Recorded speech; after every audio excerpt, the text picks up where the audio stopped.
साहिबो, मैं हूं रज़ाक लगारी।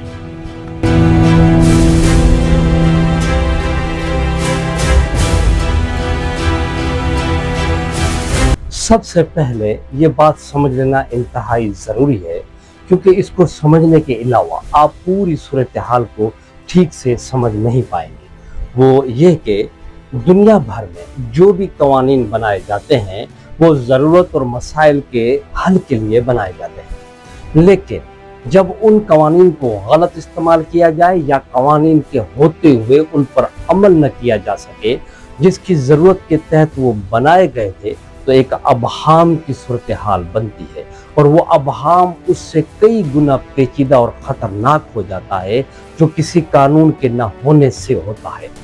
ख़ासकर पाकिस्तान, जहाँ कोई भी इदारा अपना काम दुरुस्त तरीके से नहीं कर रहा, ऐसी सूरत हाल में जो सूरत हाल बनती है वो वही है जिसे आज हम भुगत रहे हैं। 1860 में बरतानवी राज ने बड़े सगीर में पहली बार मजहब से मुतल्लिक जराइम को ज़ाब्ते इखलाक में शामिल किया।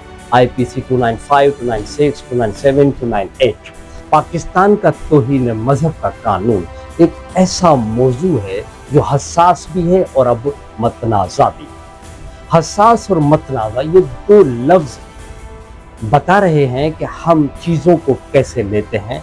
जैसा कि मैंने कहा कि सूरत हाल फिर वही हो जानी है जो अब हो चुकी है। हालांकि इन कवानीन का मकसद मजहबी तकद्दुस की हिफाजत करना है, जो होना चाहिए, लेकिन इनके मुबैना गलत इस्तेमाल पर तेजी से सवालात उठते रहे हैं और अब तक उठ रहे हैं। ये कवानीन अक़लियतों को निशाना बनाने और यहाँ तक कि ज़ाती दुश्मनियाँ निकालने के लिए भी इस्तेमाल होते रहे हैं। आज हम इस मसले के एक ख़ास तौर पर परेशान कुन पहलू का जायजा लेंगे।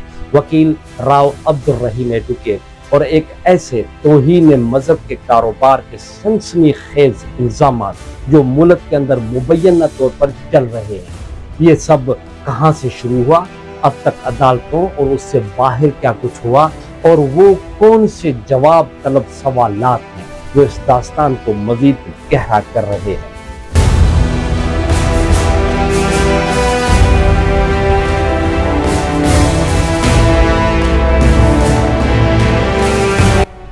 मैं इस मामले पर अपनी कोई भी राय नहीं रखूंगा, लेकिन मैं कोशिश करूंगा कि आपके सामने वो सूरत हाल रखी जाए जिससे आपको सिचुएशन को समझने में मदद मिल सके। क्योंकि मैंने अर्ज़ किया कि कवानीन तो मौजूद हैं, लेकिन इससे ख़तरनाक कि वो कवानीन उन पर अमल उस तरीके से नहीं हो पा रहा जिस तरीके से होना चाहिए।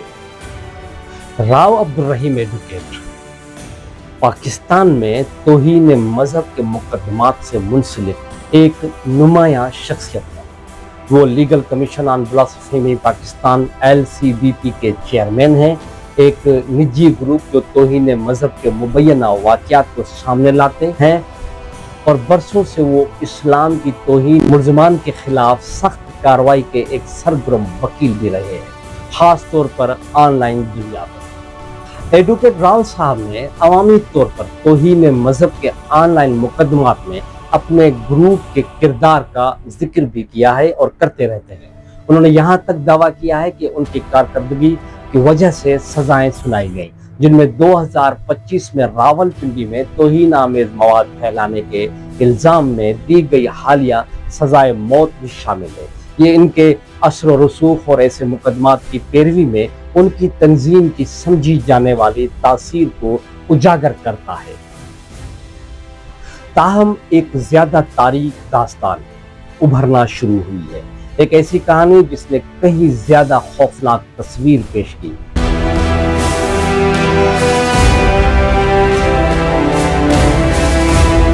रिपोर्ट्स गर्दिश करने लगी, कुछ ने तो राव अब्दुल रहीम को मुबैना तौहीन मजहब के कारोबार के गैंग का मुबैना सरगना भी करार दिया कि ये नेटवर्क तौहीन मजहब के झूठे इल्ज़ामात घड़कर लोगों से पैसे बटोर रहा था।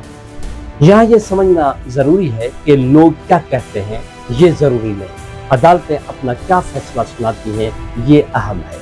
اس کی دوسری طرف عالمی انسانی حقوق کی تنظیمیں اور پاکستان میں اقلیتی حقوق کے سرگرم وکلاء کی ایک جماعت جو توہین مذہب کے قوانین کے غلط استعمال کے خلاف طویل عرصے سے آواز اٹھا رہی ہے۔ ان میں ہیومن رائٹس واچ جیسی عالمی تنظیمیں شامل ہیں جو توہین مذہب کے قوانین کے تحت متاثرین کے کیسز کو اجاگر کرتی ہیں۔ پاکستان کے اندر بھی وکلاء کی ایک نمایاں تنظیم ہے جس کا نام ہے وکلاء برائے انسانی حقوق اور انصاف۔ کیا یہ ممکن ہو سکتا تھا؟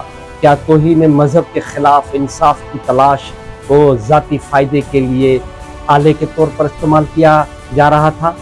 ایڈوکیٹ راؤ رحیم نے ماضی میں ان الزامات کی سختی سے تردید کی ہے۔ ان کا موقف ہے کہ ان کی کوششیں صرف سوشل میڈیا پر منظم توہین مذہب کا مقابلہ کرنے کے لیے ہیں، لیکن سرگوشیاں اور الزامات برقرار ہیں جس نے ان کے کام پر ایک گہرا سایہ ڈال دیا ہے۔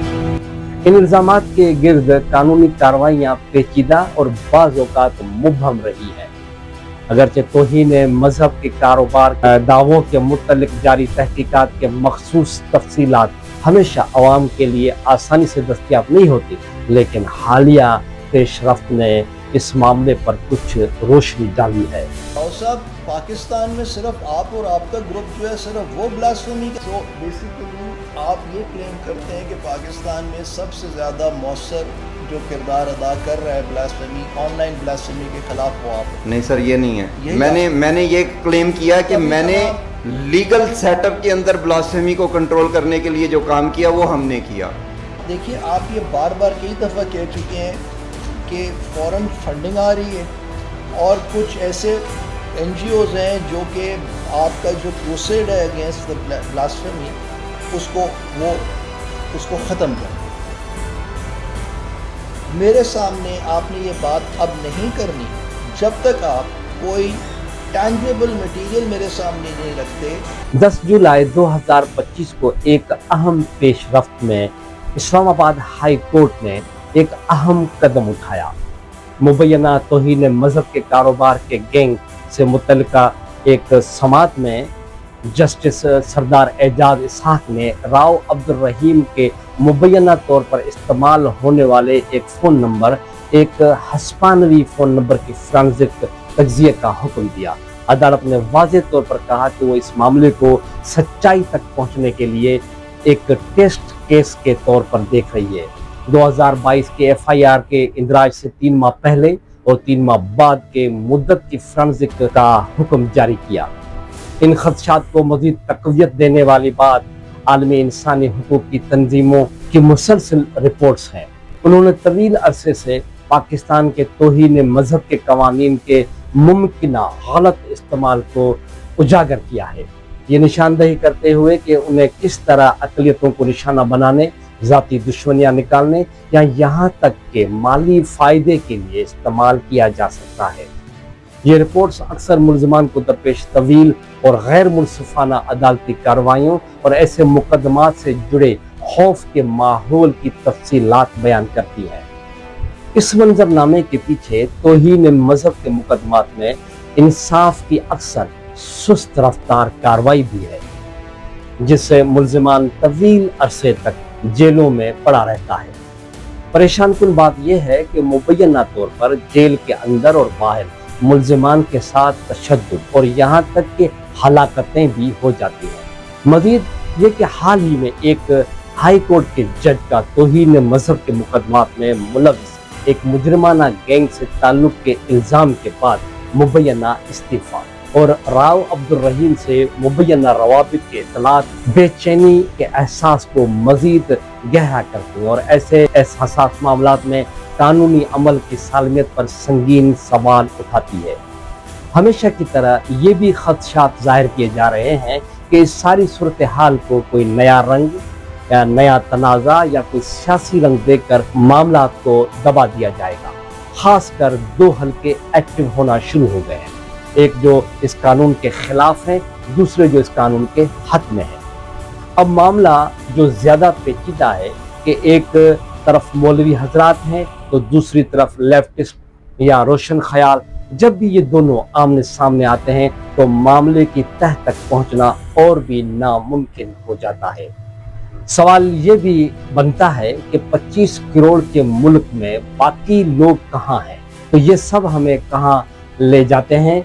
अदालत की तरफ से फोरेंसिक तज्जिया का हुक्म एक अहम कदम है, लेकिन ये एक बहुत पेचीदा पजल का सिर्फ एक टुकड़ा है। जैसे जैसे ये दास्तान सामने आती है, कई अहम सवालात जवाब तलब हैं। हस्पानवी फोन नंबर का फोरेंसिक तज्जिया क्या जाहिर करेगा? क्या ये राव अब्दुल रहीम के खिलाफ इल्जामात की हिमायत या तरदीद के लिए ठोस सबूत फराहम करेगा? मुबैना तौहीन मजहब के कारोबार के गैंग के ऑपरेशन की हद क्या है?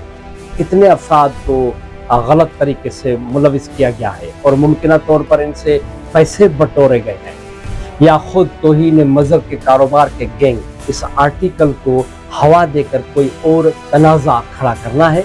इस मुबैना स्कीम में दीगर अफराद या इदारों ने अगर कोई किरदार अदा किया तो वो क्या था? क्या इस्लामाबाद हाई कोर्ट की इस टेस्ट केस पर तवज्जो तौहीन मजहब के कवानीन में वसी तर जांच पड़ताल और मुमकिन इस्लाहात का बायस बनेगी, ताकि मुस्तकबिल में गलत इस्तेमाल को रोका जा सके? इन इल्ज़ामात का पाकिस्तान में तौहीन मजहब के मुकदमात की सरगर्मी से पैरवी करने वालों के साख पर क्या असर पड़ेगा?